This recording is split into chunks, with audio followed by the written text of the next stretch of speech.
नमस्कार दोस्तों, आप देख रहे हैं सरकारी जॉब भर्ती। तो आज का जो हम लोग टॉपिक देखने वाले हैं, प्रयोगशाला परिचारक भित्त चौकीदार स्वीपर के अंतर्गत जो आपके सिलेबस है इंडियन जीके का, जिसके अंतर्गत भारतीय संविधान को दिया गया है। यानी कि भारतीय संविधान किस तरीक़ा से बना है, उनके भाग है, उनकी अनुसूचियाँ हैं और उनके अनुच्छेद के बारे में यहाँ पर पढ़ने वाले हैं। दोस्तों, मैं आप लोगों के लिए लगातार वीडियो लाने का प्रयास कर रहा हूँ, क्योंकि देखो अभी जो है 17 तारीख को सरकार का जो चुनाव होने वाला है, 3 दिसंबर को इसका रिजल्ट आ जाएगा। तो हो सकता है कि आपके दिसंबर के अंतिम तक आपका एग्ज़ाम हो जाए या जो है जनवरी के पहले हफ्ते में आपका एग्ज़ाम हो जाए। तो आपको जो है अभी से तैयारी अच्छे से करना है। इंतज़ार मत करना कि जब नोटिफ़िकेशन आएगा तब पढ़ेंगे, ऐसा मत करना। समय बहुत कम है अब, क्योंकि जो है 3 दिसंबर को रिजल्ट आएगा, उसके बाद 2 से 4 दिनों के अंतर्गत सरकार बैठेगा। सरकार जैसे ही बैठेगा वह घोषणा कर देगा कि इनका एग्ज़ाम इस डेट में होना है, क्योंकि इसका जो फॉर्म पहले से डल गया है। अगर फॉर्म नहीं डला रहता है तो फिर बात अलग रहता है, लेकिन फॉर्म डल गया है तो ज़्यादा दिन तक यहाँ रोकेगा नहीं। इसलिए निवेदन है कि जो भी फॉर्म भर लिए हैं उनसे कि आप अपना पढ़ाई अच्छे से करना है और सभी टॉपिक को ध्यान देते हुए पढ़ना है, ठीक है? तो चलते हैं यहाँ पर वीडियो की तरफ। सर्वप्रथम अगर आप हमारे चैनल पर नए हो तो हमारे चैनल को सब्सक्राइब करके बेल आइकन को जरूर दबा देना, और फ्री पीडीएफ आपको टेलीग्राम चैनल पे मिल जाएगा, तो वहाँ पर जाके आप जो है डाउनलोड कर सकते हो।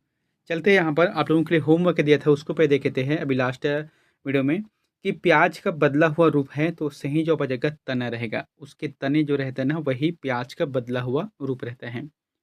अब देखते हैं यहाँ पर कुछ महत्वपूर्ण टॉपिक जो कि वन लाइनर में है, थोड़ा-सा है, आप इसे देख लो और इससे जो है कई प्रश्न बनेंगे, जिसको मैं आपको शॉर्ट शब्द में समझाने वाला हूँ।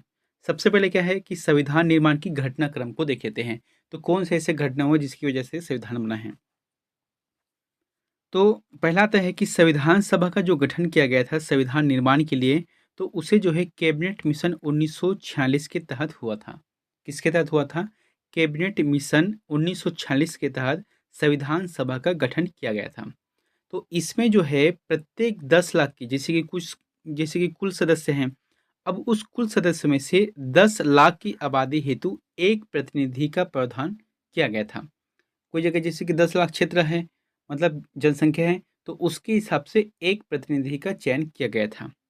तो प्रारंभिक संविधान में कुल सदस्यों की जो संख्या, यानी कि जो संविधान निर्माण करने की जो प्रक्रिया कही गई थी, तो प्रारंभिक रूप से है। तो इसमें क्या है, देश आज़ाद नहीं हुआ था, तो उस समय सदस्यों की, कुल सदस्यों की जो संख्या थी 389, है ना? 389 थी, जिसमें से ब्रिटिश प्रांत के 292 सदस्य थे, देशी रियासतों के 93 सदस्य थे, एवं कमिश्नरी प्रांत से 4 सदस्य मौजूद थे। कुल मिलाकर कितने हुए? 389 सदस्य हुए थे। लेकिन उसी समय क्या है, देश का विभाजन हो गया। तो देश का विभाजन हो गया तो पुनर्गठन किया गया, जिसके हिसाब से भारत विभाजन के बाद जो है कुल सदस्यों की जो संख्या है वहाँ 324 हो गई। अब देखो अंतिम रूप से संविधान, जो हमारे संविधान में 284 सदस्यों ने हस्ताक्षर किया। यानी कि जिस समय फाइनल रूप से संविधान बन गया था, तो फाइनल रूप से जब बना तो अंतिम में जो है हस्ताक्षर किया गया, तो 284 लोगों ने हस्ताक्षर किया था, और जिसमें से छत्तीसगढ़ के 6 सदस्य प्रतिनिधि के रूप में वहां पर चयन किए गए थे। इतना हो गया। अब यहाँ पर देखो, संविधान की बैठकें, कुछ महत्वपूर्ण जो समय है, डेट है, उसको हम देखते हैं। 9 दिसंबर 1946 को संविधान की प्रथम बैठक हुआ था, जिनके अध्यक्ष कौन थे?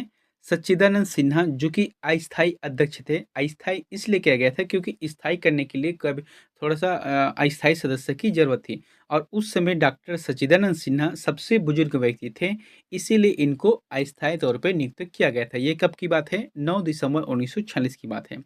फिर उसके जस्ट 2 दिन बाद होता है 11 दिसंबर 1946 को संविधान सभा का द्वितीय बैठक किया गया, जिसमें राजेंद्र प्रसाद को स्थायी तौर पे अध्यक्ष चुना गया।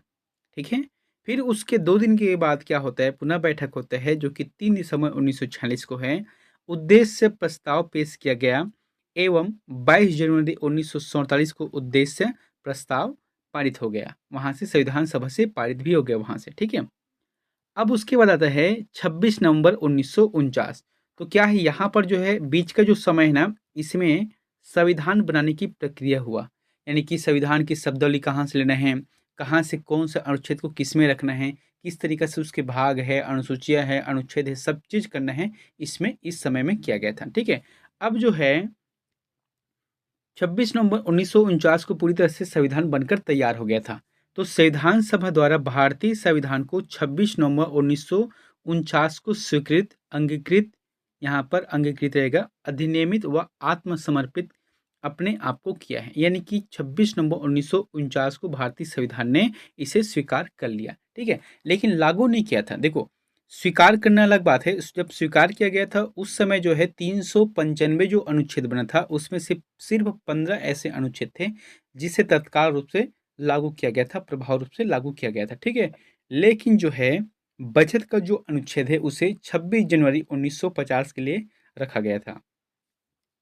यहाँ पर है 24 जनवरी 1950 राष्ट्रपति राष्ट्रपति पद के लिए डॉक्टर राजेंद्र प्रसाद का नाम पंडित जवाहरलाल नेहरू द्वारा प्रस्तावित तथा सरदार पटेल द्वारा समर्थित किया गया, ठीक है। उसके बाद आता है 24 जनवरी 1950 को जन गण मन को भारत के राष्ट्रगान के रूप में अपनाया गया। 26 जनवरी 1950 का भारतीय संविधान को लागू किया गया एवं गणराज्य के रूप में यहाँ देश बन गया, ठीक है। 22 जुलाई 1947 को तिरंगा को राष्ट्रध्वज के रूप में अपनाया गया। तो ये है संविधान बनने की जो घटनाक्रम है, जो कि आपको याद रखना है। बहुत ही शॉर्ट नोट्स के रूप में आपको बता दिया है, आप इसे जरूर याद रखना। इनसे कई प्रश्न यहाँ से बन सकते हैं, यहाँ पर बनते हैं। फिर यहाँ पर कुछ जानकारी देखे थे कि संविधान की प्रमुख जो जानकारी है, एक तो जैसे कि 26 नवंबर 1949 को है या 26 जनवरी 1950 को लागू किया गया था, उसे मूल संविधान कहा जाता है। और वर्तमान में जो संविधान है उसे वर्तमान है। तो जो मूल संविधान है उसमें कितने भाग थे? 22 भाग थे। और अभी भी जो है वर्तमान संविधान में 22 भाग है, ठीक है। कितने अनुसूची? तो कितने अनुसूची थे मूल संविधान में? 8 अनुसूचियां थी, लेकिन जो है समय के साथ साथ बढ़ता गया और अभी वर्तमान में 12 अनुसूचियां शामिल हैं। कितने अनुच्छेद? तो मूल रूप से जो है 395 अनुच्छेद है, और जबकि वर्तमान में अभी भी 395 अनुच्छेद हैं। हालांकि ये मेन रूप से है 395, लेकिन इनके अंतर्गत और बहुत सारे का, खा, गा या आ, बा, सा करके बहुत सारे और अलग अलग पार्ट बने हैं, लेकिन मुख्य रूप से 395 अनुच्छेद है। यहाँ पर लिखा है वर्तमान में संशोधन। तो जब पहली बार संशोधन किया गया था उस समय 1951 में किया गया था, है ना। 26 जनवरी 1950 में लागू किया गया था और एक साल बाद ही इसमें संशोधन कर लिया गया। जब संशोधन किया गया तो ये पहले था, और अभी वर्तमान में बात किया जाए तो 128 नंबर का संशोधन हो चुका है। 128वें संशोधन हो गए हैं। और 128वें संशोधन का नाम अगर पूछता है तो इसे याद रखना है, ये महिला आरक्षण विधेयक है, जो कि अभी आया था ना, महिला आरक्षण विधेयक, जिसमें 33% आरक्षण इन लोगों के लिए निर्धारित किए गए हैं। तो यही है 128 नंबर का, ठीक है। आपको इस तरीके से याद रखना है।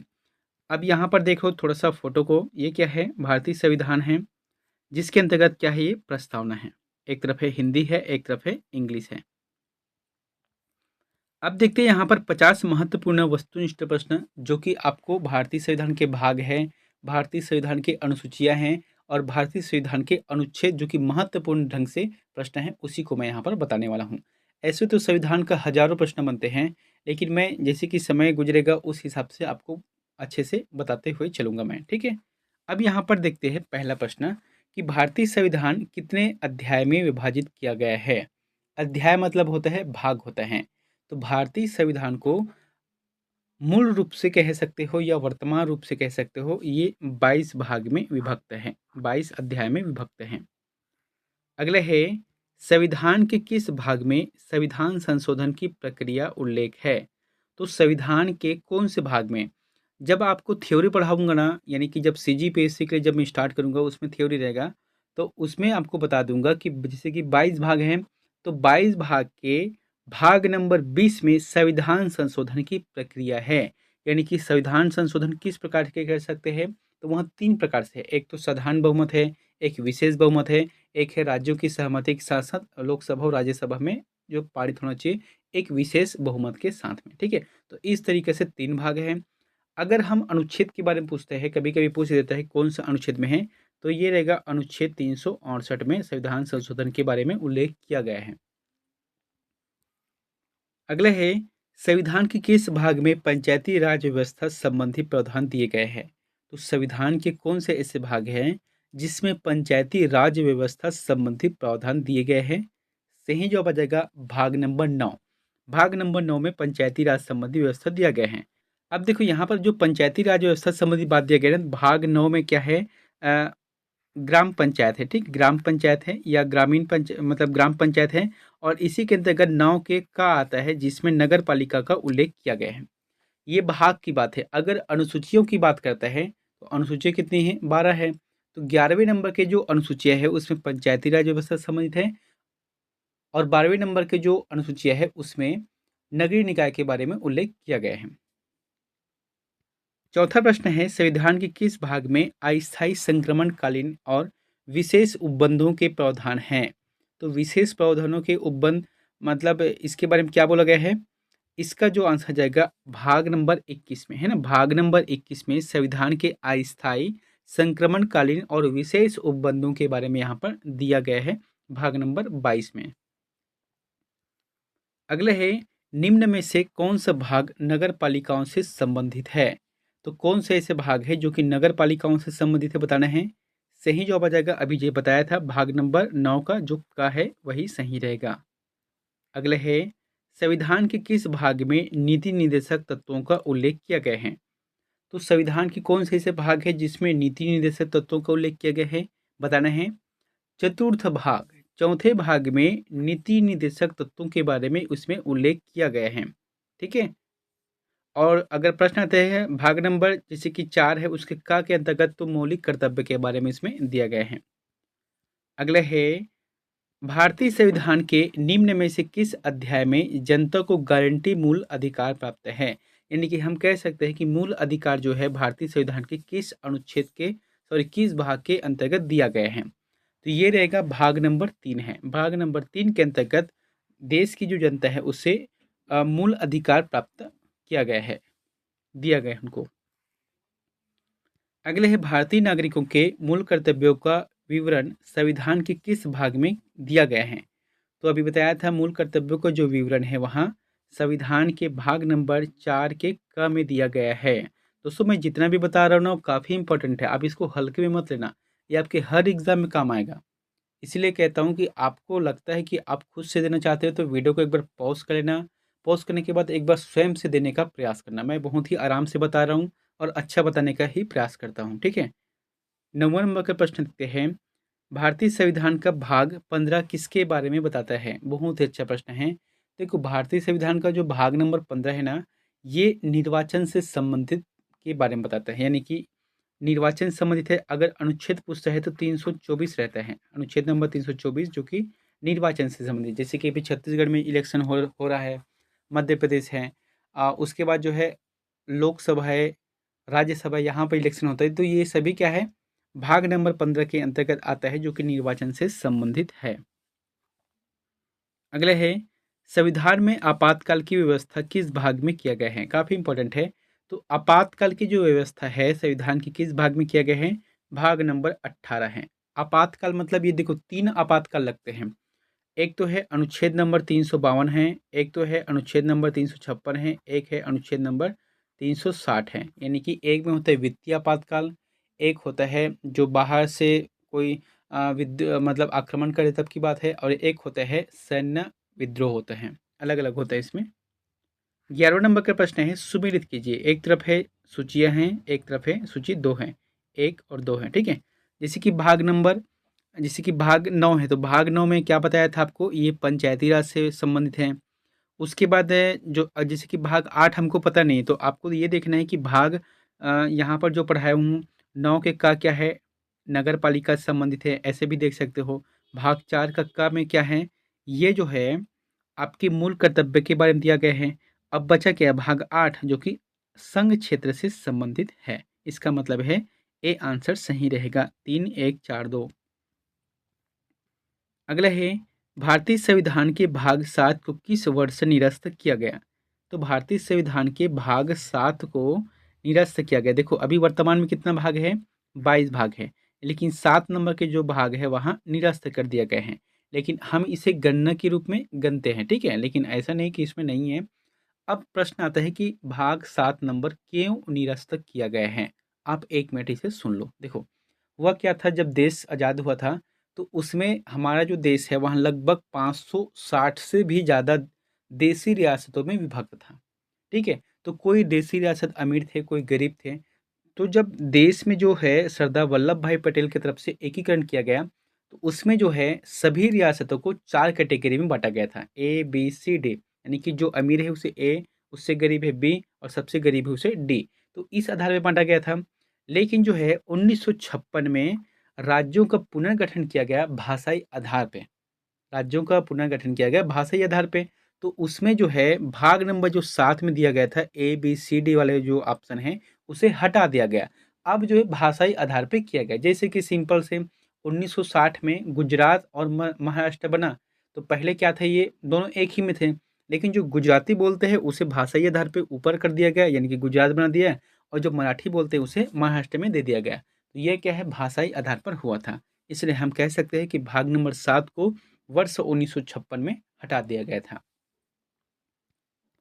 अगला है, किस संविधान संशोधन अधिनियम द्वारा भारतीय संविधान में 9वीं अनुसूची जोड़ी गई?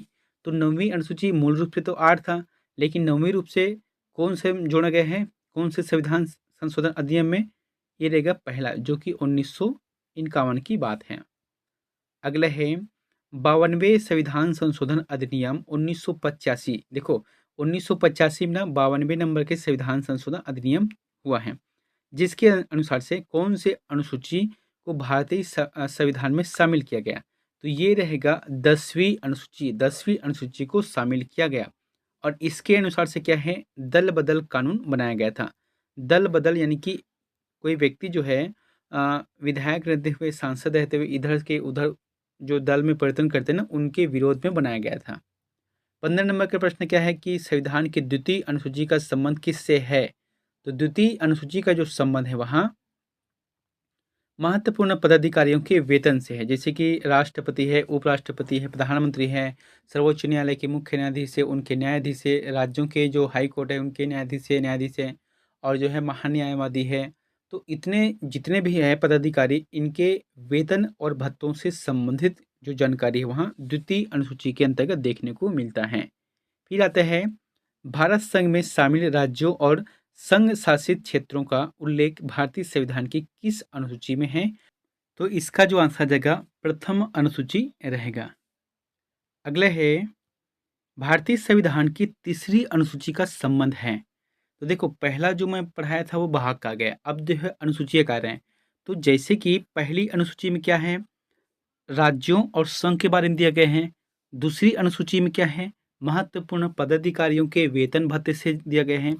और तीसरी जो अनुसूची है वहाँ महत्वपूर्ण पदाधिकारियों के शपथ एवं प्रतिज्ञान से संबंधित है। यानी कि उनकी जो शपथ व्यवस्था है, जैसे कि प्रधानमंत्री का शपथ कौन दिलाता है?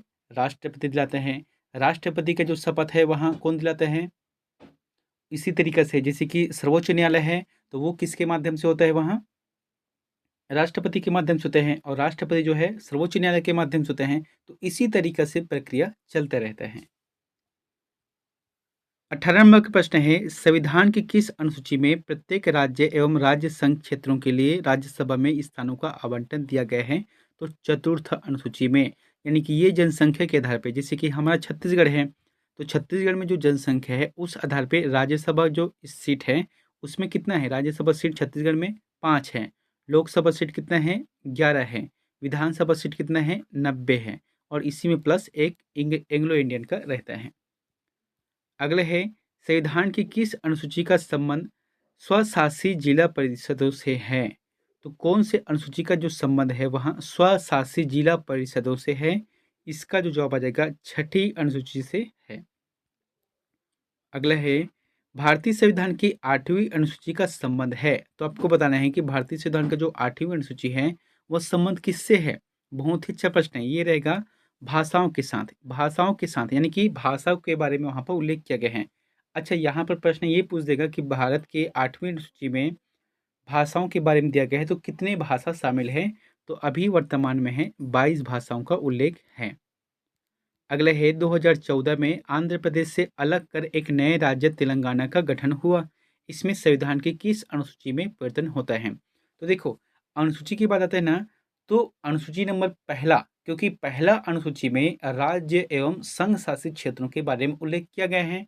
जून 2014 में आंध्र प्रदेश से अलग करके तेलंगाना राज्य का गठन किया गया। तो ये जो है अनुसूची 1 के तहत इनके बारे में दिया गया है। अगले है, दल बदल के आधार पर निर्वाचन सदस्यों की अयोग्यता संबंधी विवरण संविधान की किस अनुसूची में दिया गया है?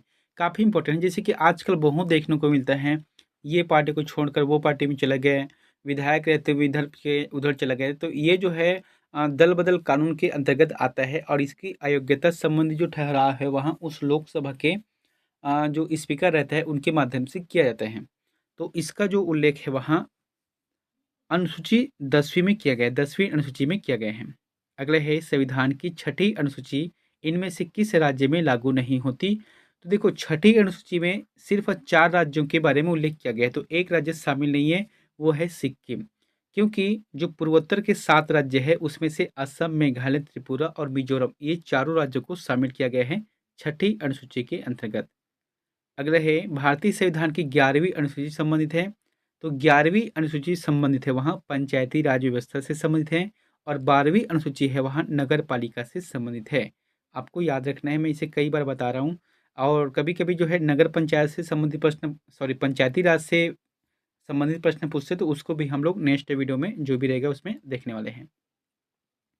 उसके बाद है, सुमिलित कीजिए, एक तरफ है अनुसूचियां हैं, एक तरफ है संबंधित विषय हैं। तो चौथी अनुसूची, छठी अनुसूची, 8वीं, 9वीं, तो जो आपको याद रहते ना उस चीज़ को पहले लगाना चाहिए ताकि अच्छे याद हो सके। जैसे 8वीं अनुसूची बताया था, ये भाषा से संबंधित है, ये आ गया। ठीक है।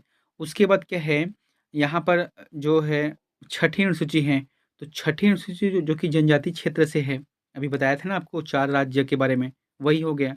ठीक है। उसके बाद जो है अ नंबर यानी कि चौथी अनुसूची में आपको राज्यसभा के बारे में दिया गया है, जनसंख्या के आधार पर सीट का निर्धारण है। फिर आते हैं 9वीं अनुसूची जो कि भूमि संबंधी सुधार है। इसका जो आंसर आ जाएगा वहाँ सी नंबर रहेगा, 3, 4, 2, 1।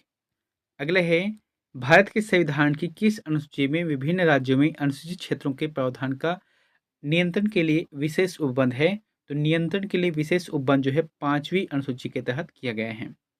अगला है, संविधान सभा द्वारा अंतिम रूप से पारित संविधान में कुल कितने अनुच्छेद तथा अनुसूचियां? काफी इंपॉर्टेंट है, मैंने आपको शुरू से बता दिया था। और ये प्रश्न आपको ये समझ के चलना है कि आपका ये एग्जाम में आने वाला है, क्योंकि ऐसे प्रश्न हमेशा पूछे जाते हैं। क्या बोला गया है कि भारतीय संविधान द्वारा अंतिम रूप से यानी कि मूल रूप से जो है हुआ है उसमें कितने अनुच्छेद तथा कितनी अनुसूचियां हैं?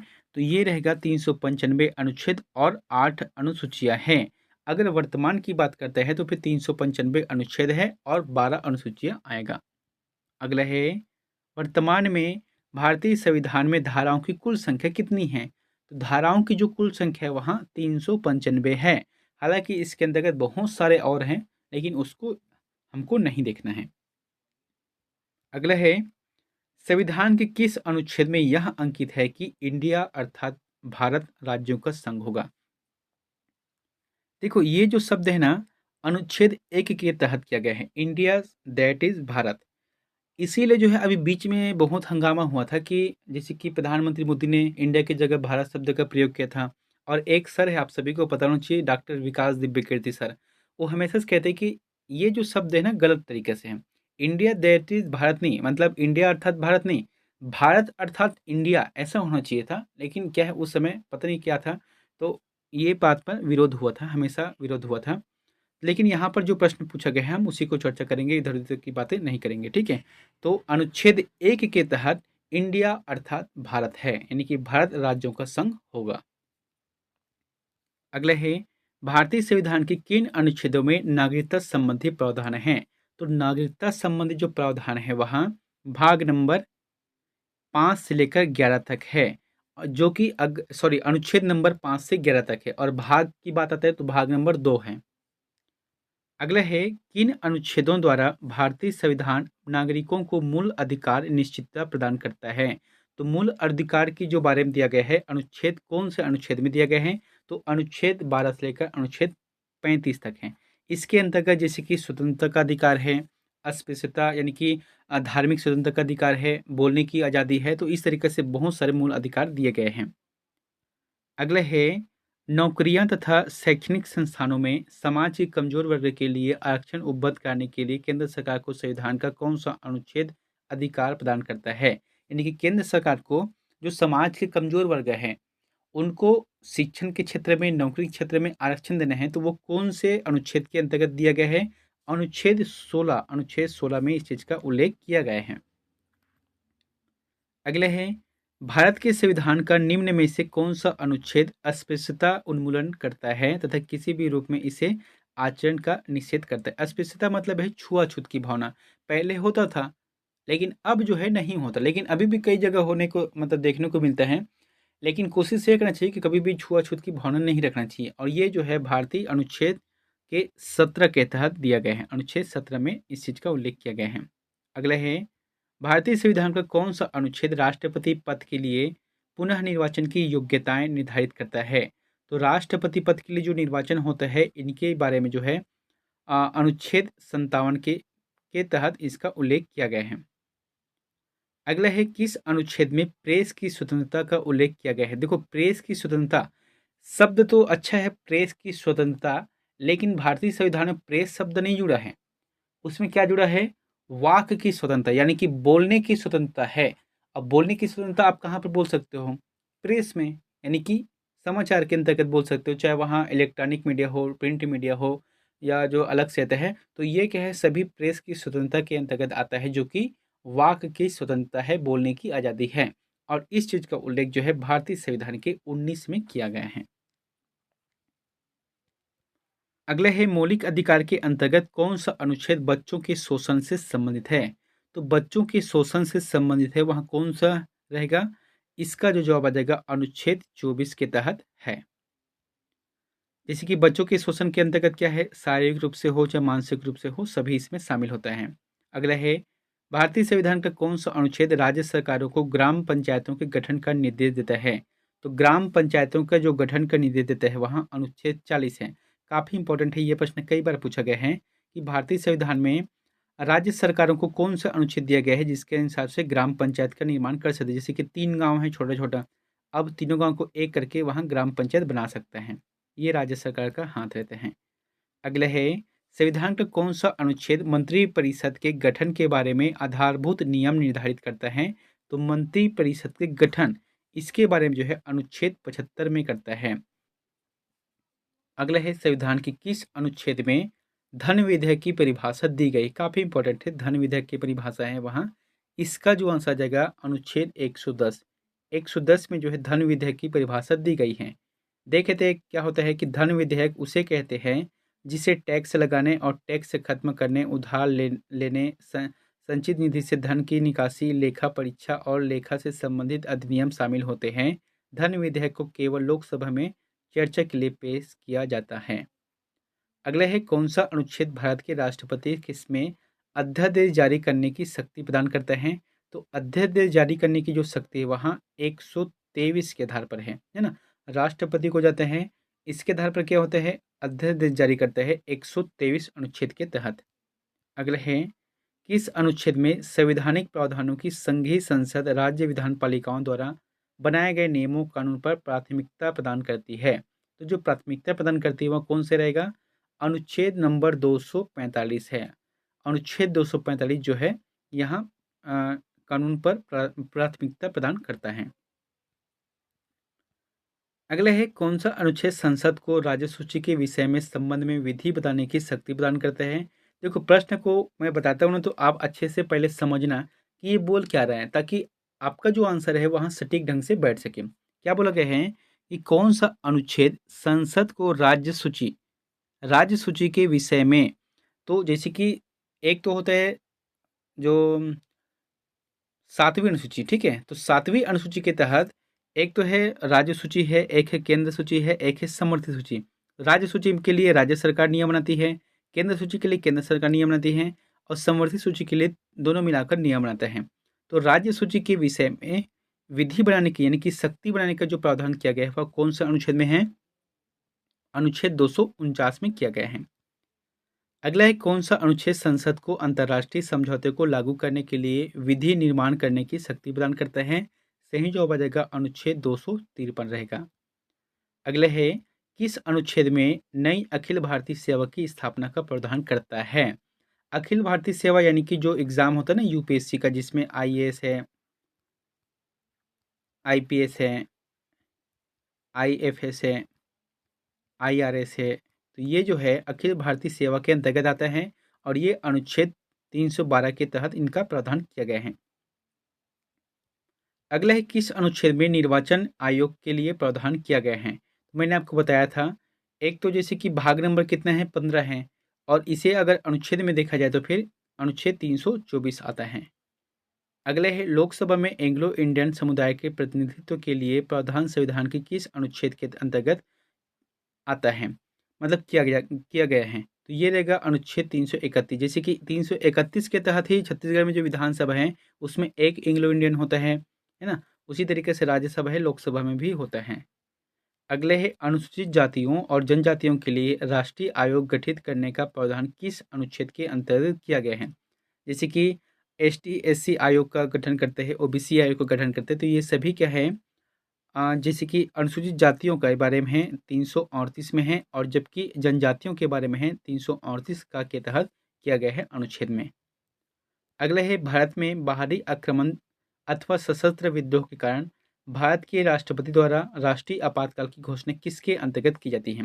ये जो है प्रधानमंत्री की परामर्श पर होता है, यानी कि प्रधानमंत्री निर्देश देते हैं तभी जाके होता है, राष्ट्रपति घोषित करते हैं। तो ये रहेगा 352 नंबर का, जो कि बाहरी आक्रमण और सशस्त्र विद्रोह के कारण होता है। आइए यहाँ पर देखते हैं, राष्ट्रीय आपातकाल के अंतर्गत ये जो है 352 अनुच्छेद के तहत दिया गया है, जबकि 356 नंबर के जो आपातकाल लगता है वहाँ केंद्र सरकार के प्रशासन का नियंत्रण है। जैसे कि कोई राज्य है, अब वो राज्य जहाँ पर कानून व्यवस्था ठीक नहीं है और जो है लगता है केंद्र सरकार को यहाँ पर जो है ठीक व्यवस्था नहीं है, तो उस राज्य सरकार को हटा देता है, उसके हिसाब से राष्ट्रपति शासन लगता है, और ये अनुच्छेद 356 के तहत होता है। और एक वो आता है जो कि अनुच्छेद 360 के अंतर्गत है, जिसमें वित्तीय आपातकाल है, यानी कि उस देश में अगर वित्तीय समस्या आ जाता है तो ऐसा होता है। लेकिन अभी तक जो है भारत में वित्तीय आपातकाल नहीं लगा है और ना ही कभी भविष्य में लगने वाला है। दोस्तों, 49 नंबर का प्रश्न है, संविधान में मंत्रिमंडल शब्द का एक बार प्रयोग कहाँ हुआ है? तो मंत्रिमंडल जो शब्द है इनका प्रयोग सिर्फ एक बार हुआ है, जो कि अनुच्छेद 352 के अंतर्गत है। ये जो है 44वें संविधान संशोधन के द्वारा 352वें अनुच्छेद में रखा गया है। अब अंतिम का प्रश्न आप लोगों के लिए होमवर्क है, तो इसका आंसर में प्लीज़ कमेंट बॉक्स पर जाकर जरूर कमेंट करें। क्या बोला गया है कि संसद को संविधान संशोधन का अधिकार दिया गया है? क्या दिया, यहाँ पर क्या बोला गया है?